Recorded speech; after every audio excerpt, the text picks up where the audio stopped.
A step, and then there are several examples of it, but I will choose Amazon.com. Remember Amazon.com in the year 1997. What is the performance under supply they were targeting? Remember, it's not a problem, and I am going to explain to you why we didn't see that as a problem. How many of you bought books in a brick and mortar store before the arrival of Amazon? What problem would you have experienced? Not finding the book that you want? Very good. So what did you do, ma'am, then? Exactly. You would have filled out a requisition slip that I have done many times. And then you went home, and then hopefully it's a diligent store and they will call you, or you keep calling them back. Now, did we consider that to be a problem? That's the case that I am making. So there is a performance under supply, but we don't think it's a problem because that's how that industry works. But Bezos said that's not acceptable.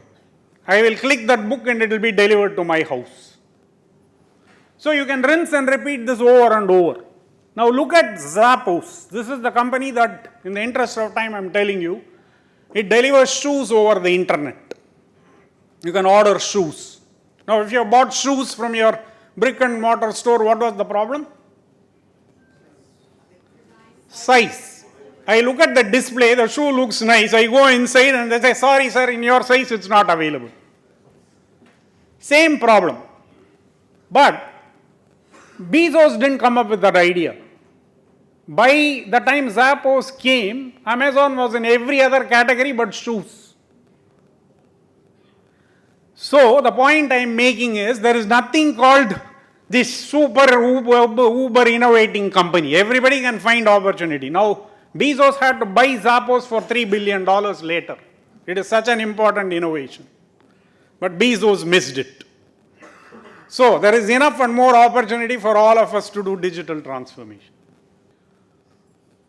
So the reverse of the zoom in pivot is the zoom out pivot, which is many customer journeys into a single product. What is an example of that? You carry that in your pocket, which in the interest of time is the smartphone. Research shows that $10,000 worth of devices that we were carrying previously is a free app on your phone. Agreed? Voice recorder, camera, video camera. I even now have a measuring tape in my phone, which measures anything through AR technology. This is just amazing. But there was a very important innovation that iOS introduced in July 2008, 1 year after the iPhone was introduced. What was that? App Store. The App Store. Very good. So that is the zoom out pivot that allows them to absorb functionality bit by bit. It will keep on accumulating functionality. Right? So you do this in a two-step process. You do a zoom in and then a zoom out. Uber, and the classic example I will give here in Indian context is, how many of you are Swiggy customers? All of you. Very good. Swiggy started, where? In which part of India? Bangalore is not sufficiently descriptive of their strategy. In Koramangala. In Koramangala, they will deliver from Koramangala restaurants to offices and residents in Koramangala. Hyper-local, zoomed-in strategy. And then they replicate themselves to any hyper-local area. And what is the technology they came up with? Same kind of Uber. What is new in that technology? Nothing. So it's just they have rewired the technology. I mean, they've rewired the customer journey and looked at it differently. I want to do a quick question of this. Some of you might remember the free email services of your 2 to 4 megabytes. Yeah, mailbox full condition. Can anybody guess who did this? They launched it on April 1st, 2004. Gmail with 1 GB. It seemed like the typical Google prank that they do. Now, what is interesting about this is, if you look at the customer journey, is there anything in the customer journey that changed of email? No, only the storage changed. So the storage seemed to be the trim tab. which they fixed, and then the rest is history. So you can find the trim tab even in what seems like the most mundane of things.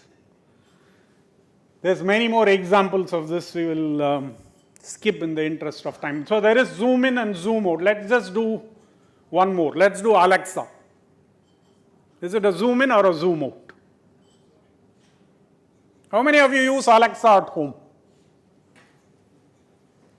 I don't say office because by the time you get through the firewall, I don't think since ISACA people are here, you won't let it inside the office.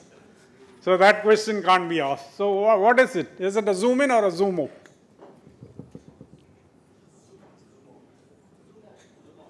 You have to, when you want to figure this out, right, you have to start where the innovator starts. Then only you can truly understand. What did Alexa do at first? Now what it does is different story. What? It was the, okay, in your Android phone or iPhone, what existed, what voice-based thing existed prior to Alexa? Siri and the Google Assistant.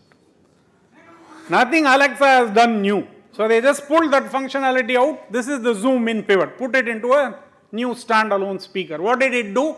Deliver weather, news, that's it. Again, they did something to do the zoom out pivot. What was that? The skill store. Same thing as the app store. Now, Alexa runs your house because anybody can add a skill to it. So, the transformation strategy we are proposing is this two-step process, zoom in and zoom out. And you can come up with any number of things like that. So, I want to end